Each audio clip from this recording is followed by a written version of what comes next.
Everyone, JEE 2027 Jan attempt mains की बात कर रहे हैं। सिर्फ 5 महीने बचे हैं और ऑब्वियसली हम 5 मंथ्स की स्ट्रेटेजी डिस्कस कर रहे हैं। कोई इसमें रॉकेट साइंस नहीं है। बट सबसे पहले आपको मैं एक चीज़ बोलना चाहता हूँ जो शायद कोई भी नहीं बोल रहा है, कि थोड़ा चीयर अप करो, थोड़ा एनर्जी लाओ अपने अंदर, थोड़े खुश रहो और थोड़ी मोटिवेशन भरो। क्योंकि most of you are very depressed, very sad. देखो, एक मायूस आदमी कभी भी कोई जो बड़ा एम होता है उसको नहीं अचीव कर पाता है। तो पहले तो चाहे कितना भी बुरा हाल हो, ये मायूसियत हटाओ।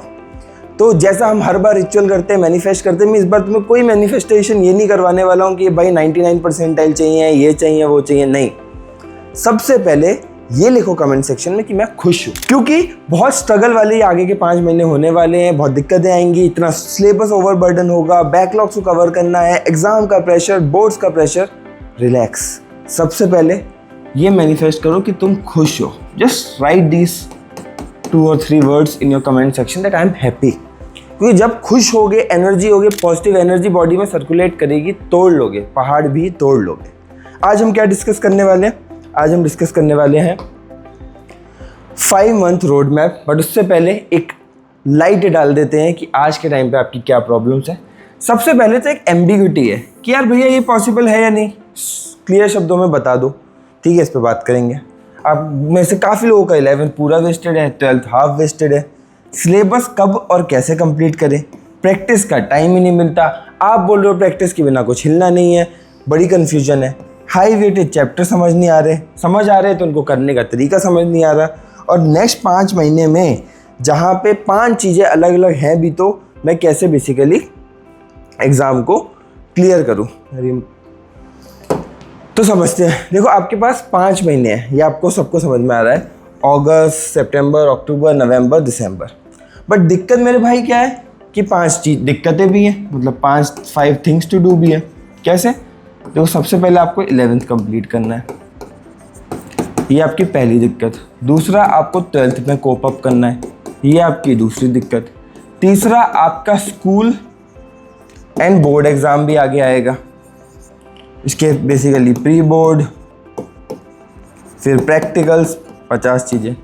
चौथा, आपको फिर रिविजन्स भी करने हैं। और 5वां, फिर आपको बेसिकली सारे एनालिसिस वगैरह करके अपने टारगेट को भी अचीव करना है। दैट इज़ द बिगेस्ट, इसमें बोलते हैं ना, सबसे बड़ी दिक्कत आज के टाइम पे जेईई मेन एग्ज़ाम, जो आपका 2027 जैन का होने वाला है। तो 5 महीने देखने में तो बहुत बड़े हैं, लेकिन 5 प्रॉब्लम भी तो है अलग अलग। 11th ख़त्म करना है, 12th ख़त्म करना है, बोर्ड्स को देखना है, पूरा रिवीजन करना है, टेस्ट देने हैं और जेईई मेन एग्ज़ाम भी लिखना है। कैसे किया जाए, इस पे ही हम फोकस करेंगे। बट उससे पहले, सबसे पहले, without any filter, without any disclaimer, बहुत ऑनेस्टली से बोल रहा हूँ एज एन IITian जिसने 200+ स्कोर किए थे जेईई मेन में, don't wait for your syllabus completion. भाई, टेस्ट देना शुरू कर दो। बहुत सारे बच्चे मेरे पास आ रहे हैं, जब भी मैं मेंटरशिप सेशन ले रहा हूँ टेस्ट ऑन गो पे, सेम प्रॉब्लम है कि मैं प्रैक्टिस में लगभग 50% क्वेश्चन कर लेता हूँ, मतलब 300 में से 150 मार्क्स की प्रोबेबिलिटी है। बट मेरे एक्चुअल टेस्ट में 80 मार्क्स भी नहीं आ रहे, और PYQ जैसे टेस्ट लगा रहा हूँ तब भी 80 मार्क्स नहीं आ रहे। क्या रीज़न है? आप कंफर्टेबल नहीं हो कंप्यूटर बेस्ड टेस्टिंग के, आप कंफर्टेबल नहीं हो टाइम मैनेजमेंट में, आप रियली रेडी नहीं हो किस चीज़ के लिए? पेसिंग के लिए। एग्ज़ाम के प्रेशर को आप हैंडल नहीं कर पा रहे हो। जो नोटबुक में पेन पेपर से वही क्वेश्चन सॉल्व करने में आप कर ले रहे हो, बट टेस्ट में एग्ज़ाम बेस्ड मोड में नहीं कर पा रहे हो। इसलिए मेरा आपको डिस्क्लेमर है कि वही चीज़, वही काम 4 महीने बाद करोगे, नवंबर एंड में, कोई फ़ायदा नहीं है। तुम जितने भी बच्चे हो, 50 बार भी मैं तुमसे बोलूँगा तब भी तुम में से मैक्सिमम लोग वही टेस्ट देना, टेस्ट सीरीज़ वाला काम सब नवंबर में करेंगे। शायद मैं इस चीज़ को रोक भी नहीं पाऊंगा, इतने सालों से इंडस्ट्री में हूँ, हर बार यही देखता हूँ। बट एक चीज़ फॉर श्योर है, जिसने आज ये डिसीजन ले लिया, क्योंकि ऐसा तो नहीं कि आज ये डिसीजन आपको बहुत महंगा पड़ रहा है, तब आपको दिक्कत नहीं होगी। एंड इसके लिए मैं आपको स्ट्रांगली रिकमेंड करता हूँ कि आप हमारे प्लेटफॉर्म टेस्ट ऑन गो को प्लीज़ चेकआउट करो। 3 प्लान्स हैं, बहुत सिंपल, और तीनों में इतना बेहतरीन रिसोर्सेज आपको दे रखे हैं कि आपको दिक्कत नहीं आएगी। बहुत जल्दी समझा देता हूँ। टेस्ट ऑन गो बेसिक, यहाँ पे 10 फुल सिलेबस टेस्ट है, और बाकी फीचर्स तो सब में कॉमन है। और इसमें मेरी मेंटरशिप सेशन नहीं है जो इसमें और इसमें है। इसमें 10 फुल सिलेबस टेस्ट हैं प्लस क्लास 11th के 5 टेस्ट हैं प्लस क्लास 12th के 5 टेस्ट हैं। इसमें 15 फुल सिलेबस टेस्ट है प्लस क्लास 11th की full syllabus test, class 12 full syllabus test भी हैं। प्राइजेस आपको पता है, चलो तुम भी क्या याद रखोगे यार, यश 10 कूपन कोड यूज़ कर लेना डिस्काउंट के लिए। और क्या क्या मिल जाएगा भाई, फुल सिलेबस टेस्ट मिल जाएंगे, किसी चैप्टर का तुम्हें कंप्यूटर बेस्ड प्रैक्टिस टेस्ट करना है वो मिल जाएगा, आपको PYQs मिल जाएंगे, PYQ शिफ्ट वाइज जो आपको एग्ज़ाम सिलेबस कंप्लीट होने के बाद लगेंगे वो भी मिल जाएंगे। 2026, 27, 24, 23, 22 चैप्टर वाइज PYQ भी मिल जाएंगे। चैप्टर वाइज PYQ के लिए 2-3 हज़ार रुपये तो तुम बुक के बंडल पे खर्च करते हो, जो तुम्हें यहाँ पे ही मिल रहा है। देख रहे हो कितने सारे क्वेश्चंस सेम CBT मोड में आपको यहाँ पे मिल जा रहे हैं। This is a big opportunity, आप मिस मत करो।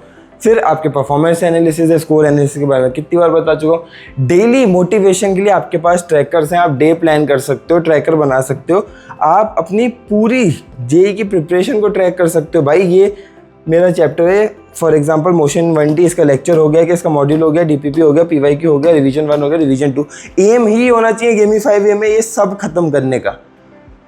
तो यार बात वही है, काम वही करोगे, बट फिर वही है टाइम निकलने के बाद करोगे, कोई फ़ायदा नहीं है। आपको टाइम्ड प्रैक्टिस करना शुरू करना है। फुल सिलेबस टेस्ट नहीं दे पा रहे हो अभी, कोई दिक्कत नहीं है, आपको पार्ट टेस्ट तो देने हैं ना, आपको कस्टम टेस्ट तो देने हैं, एग्ज़ाम, कंप्यूटर, ये टाइम मैनेजमेंट, प्रेशर, CBT, इसका तो आपको ध्यान रखना है ना, ये आप समझ नहीं रहे हो। आगे बढ़ते हैं और समझते हैं कि चलो पहले इस टाइमलाइन को एक ब्रीफ ओवरव्यू ले लेते हैं, ताकि आपको भी आइडिया लगेगा कि भाई अगस्त से लेकर दिसंबर तक क्या क्या आपको कैसे कैसे करना है। देखो ये जो आपके 3 मंथ्स हैं, अगस्त, सितंबर, अक्टूबर, इसमें आपका सिंपल फोकस है। एक तो सिलेबस ऑन कमांड, प्लस ध्यान से सुनना, पहले मैं कुछ और बोलता था, अभी क्योंकि टाइम कम बचा इसलिए बोल रहा हूँ, प्लस इस समय पे सिर्फ 12th के बैकलॉग्स। अब भूल जाओ 11th, अप्रैल मई जून जुलाई 4 महीने निकल गए हैं, भूल जाओ 11th, उसके लिए हम आगे के महीने में कुछ सोचेंगे। ये 3 महीने में तो मकसद होना चाहिए कि 12th के जितने भी आपके पाप हैं सबको ख़त्म कर दो, सबको धो दो। ये आपका ज़्यादा बड़ा मकसद है, ना कि ये कि अब भी 11th का रोना रोते रहना है। टाइम टेबल क्या होना चाहिए, टाइम टेबल सिंपल होना चाहिए, जो हर बार बताया। टाइम टेबल वीडियोस देख लेना, 2027 का भी टाइम टेबल वीडियोस बना रखे हैं, बस स्प्लिट यही होना चाहिए कि उसमें 1 से 2 घंटे पर डे का स्लॉट बैकलॉग के लिए हो जाए 12th के, और प्लस हॉलीडे वाले दिन, जिस दिन आपकी छुट्टी है उस दिन आपको ये 5-6 घंटे का स्लॉट मिल जाए, बस इतना करना है। फिर आप आओगे आपके गोल्डन मंथ नवंबर में। यहाँ पे आपके 2 अगेन ऑब्जेक्टिव है। यहाँ पे मेरे भाई आपको दिवाली हॉलीडेज़ मिल रहे होंगे, छठ के हॉलीडेज़ मिल रहे होंगे, बहुत सारे हॉलीडेज़ मिल रहे होंगे, नियर अबाउट 10 हॉलीडेज़ आपको मिल रहे होंगे संडेज़ मिला के, बल्कि उससे ज़्यादा भी मिल रहे होंगे। ये 10 दिन में अब 11th बैकलॉग प्लीज़ ख़त्म कर लेना। इन 10 दिन में अब ये मत करना कि अब भी 11th बैकलॉग कंप्लीट नहीं किए। This is your final call for 11th backlogs. Please मैं तुम्हारे हाथ जोड़ रहा हूँ, इसके आगे समय नहीं मिलेगा, इसके आगे सिर्फ कॉम्प्रोमाइज़ करोगे। 99 परसेंटाइल इज़ पॉसिबल, बट आपको उस तरीके से मेहनत करनी पड़ेगी। नवंबर में दूसरा गोल क्या है कि एंड आते आते नवंबर मतलब आपका सिलेबस कंप्लीट हो जाना चाहिए। नवंबर एंड आते आते आपका सिलेबस कंप्लीट हो जाना चाहिए। एंड दिसंबर का या तो फर्स्ट वीक यूटिलाइज कर लेना सिलेबस कंप्लीशन में। दिसंबर में आपको फर्स्ट फुल सिलेबस रिवीजन करना है मेरे भाई। बिना रिवीजन के कैसे करोगे, ना शॉर्ट नोट्स हैं ना कुछ है। ये सब तो चलो ठीक है, हम कम्युनिटीज़ में आपको रिसोर्स में दे देंगे, हम यहाँ पे प्लेटफॉर्म पे आपको सारी चीज़ें दे देंगे। एक फुल सिलेबस का रिवीजन तो लगेगा ना। 75 चैप्टर्स हैं आपके, दिन के 2 भी करोगे तो पूरा 1 महीना तो चाहिए। चलो जैन में लास्ट में एग्जाम होता है, वो 20 दिन में आपको सेकेंड रिवीजन भी करना पड़ेगा। JEE मेन का सिंपल कॉन्सेप्ट है, आप पूरा सिलेबस अच्छे से कर लो बिना बैकलॉग्स के, देन आप 2 रिवीजन कर लो, आप कर लेते हो आराम से 200 मार्क्स सिक्योर। तो ये आपकी ओवरऑल टाइमलाइन है, आप इसका ध्यान रखना। अब हाई वेटेज चैप्टर्स पे भी आ जाते हैं जो आप बार बार मानते हो, बट इस बार मैं तुम्हें ये भी बताऊंगा कि इसको कैसे कवर किया जाए। Chemistry, mole concept, GOC, hydrocarbons, coordination compound, thermodynamics, equilibrium, atomic structure, electrochemistry, chemical kinetics, D&F block, periodic table और केमिकल बॉन्डिंग। 1 2 3 4 5 6 7 8 9 10 11। तो ये लगभग तीनों के लिए हमने टॉप 30 चैप्टर निकाल दिए हैं। बट ये मतलब टॉप 30 क्या हो गया, लगभग 50% सिलेबस हो गया, बट ये इंश्योर करेंगे कि आपका 70% से ज़्यादा पेपर आए। मतलब ये 50% सिलेबस 200 प्लस मार्क्स को इंश्योर करने की ताकत रखता है। कितने क्वेश्चंस एक्सपेक्ट कर सकते हो ये भी देखो यहाँ पे लिखे हुए हैं आपके लिए। क्लास 11th के मस्ट डू चैप्टर्स भी लिखे हैं कि ये आपको क्लास 11th के मस्ट डू करने हैं आपको, चाहे बाद में आपको समय मिले या ना मिले। ये आपका केमिकल बॉन्डिंग क्लास 11th वाले मैं ग्रीन से हाईलाइट कर दे रहा हूँ। जैसे ही आपके दिवाली हॉलीडे स्ट्रक करेंगे आपको पहले ये चैप्टर करने। फिजिक्स में units and dimension, work, power, energy, rotation, gravitation, thermodynamics, electrostatics, capacitor, ray optics, wave optics, modern physics, current, electricity and magnetic effect of current, ये आपको करने हैं। अब 11th के यूनिट्स एंड डायमेंशन तो करने ही पड़ेंगे, वरना कैसे बेसिकली तुम बेसिक्स को करोगे। Work, power, energy very important, कभी कभी 2 क्वेश्चंस भी आ जाते हैं। Gravitation very important. देन ये सब आपके क्लास 12th के ये भी है, बट इसको उतना इंपॉर्टेंट मत मानो, बट ये तो आपको करना ही है। प्लस कुछ बेसिक एनएलएम भी करना पड़ेगा। मैथ्स की बात करें, सेट रिलेशन फंक्शन आपको करना है, आ ही जाता है question. Then permutation combination, binomial, sequence series, limit, differentiable, ये सारे क्वेश्चन ये दिख ही रहे हैं आपको, इसमें ज़्यादा टाइम नहीं फोड़ता। 11th के आपको सेट रिलेशन करना ही करना है, पीएनसी करना ही करना है, बाइनोमियल करना ही करना है, सीक्वेंस सीरीज करना ही करना है। 2 चैप्टर नहीं लिखे हैं, वो है क्वाड्रेटिक आपको करना है और ट्रिग्नो आपको करना है, वरना आपको दिक्कत आएगी। ये आपके 11th के चैप्टर्स का मैंने आपको ओवरऑल आइडिया। लास्ट थिंग, एक चीज़ जो मैं इस पूरी वीडियो का एंड करते हुए फिर बता रहा हूँ कि अपने वाई को ढूंढ लो, क्योंकि 50 चीज़ें हैं, 50 दिक्कतें हैं।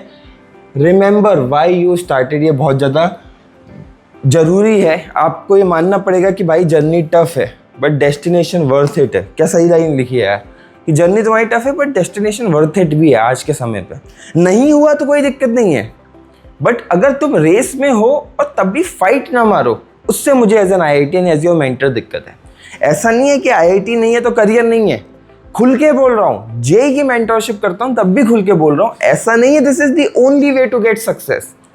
But if you are into the race then why are you not giving your best, ये ज़्यादा बड़ा सवाल है मेरा आपके लिए। ठीक है, तो आई होप आपके ये 5 मंथ रोड में पूरा अच्छे समझ में आया होगा। सारे डाउट्स कमेंट सेक्शन में बता देना और सब्सक्राइब कर लेना। मिलते हैं अगले वीडियो में। Till then keep working hard, as I always say, उसका कोई ऑल्टरनेटिव नहीं है।